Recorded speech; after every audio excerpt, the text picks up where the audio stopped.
What's up, guys? 217 Sportsman here, and I just wanted to talk about the differences between 12 and 16 gauge, comparing the exact same load by the same company through the same choke tube system and what results you can get patterning them. So, on the right here, I use my Browning A5 Sweet 16, the new one, and it uses the Invector double seal choke. And I found a Remington load that's number 6, 1 ounce shot, and I found a Remington load in 12 gauge as number 6, 1 ounce shot as well. Same box, same everything. The only thing difference is the velocity, which you would expect because you're going to get more powder out of the 12 gauge. And I also used a Invector DS Browning choke and 12 gauge over and under 725 to get the best results of comparing them directly, since they're using the same choke tube system. They're both modified chokes. They're both shot at about 20 yards. And let's go outside and see how they did.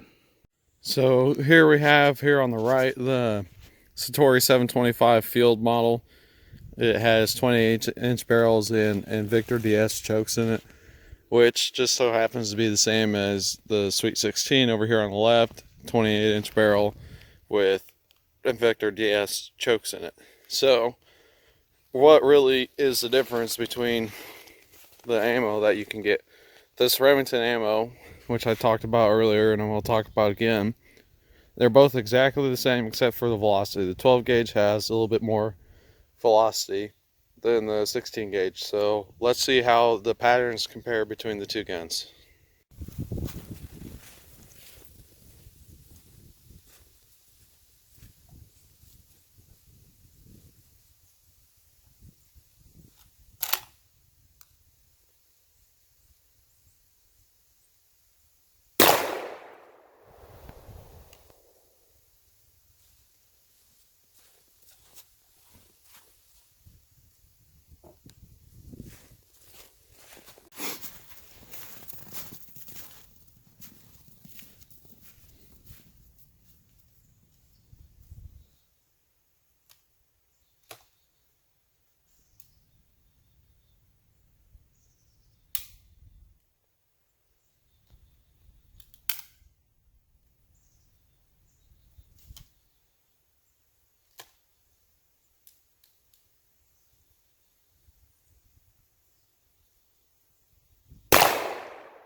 Alright, so here's the 16 gauge pattern from about 20 yards, and there's about 150 or so pellets on target. And now, as you can see, my Browning 16 gauge is favoring the bottom left side of the target at that distance. Now, that really doesn't matter considering that we're only looking at the pattern density from the same shot from Remington through the same choke tube system from Browning. Now we have the Remington number 6 1 ounce shot pattern with the Citori 725 at about 20 yards, and it seemed to be favoring the right side of the target, and it had about 120 so pellets on target, and I wasn't really sure why that was less. The only reason I could think of is I was using the top barrel, and maybe that one gave the best results compared to the bottom barrel. I don't know at that range what I should have been using for that. And the two versus each other, I really don't know what to say why one has more pellets over than the other than the fact that these are the two cheapest rounds that you could find for either of these gauges for hunting. Like, I think the 16 gauge was $9 a box, and the 12 gauge was like $6 or $7 a box, which is not a lot of money for number 6 game loads. And I think that in pattern testing we see why it's not a lot of money, because there's really not a whole lot of difference between this 12 and 16 gauge other than velocity. And why I think that the 16 gauge might have patterned better is because It has different, it might have a different wad, and I'm not sure. I haven't actually opened up these shells to take a look at it.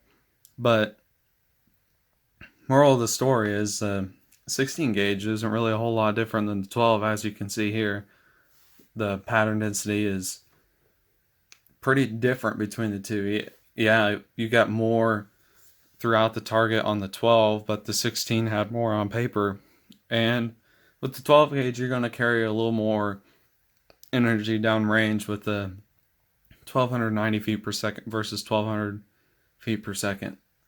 And so you're going to get more knockdown power at range with the 12 gauge, but it's not really a whole lot more to justify why it's better, at least for these cheaper cartridges. Now, what would be interesting is if I could get a 20 gauge to work with Invector DS chokes to see how the same shell and 20 gauge patterns compared to all of them, because they do sell a number 6 1/8 shot 20 gauge, and I think the velocity is like 1150 or something. I could be wrong on that. I'm not quite sure exactly what it is, but anyways, that's the difference between the two shots on target at about 20 yards, and you can decide which one for yourself is better.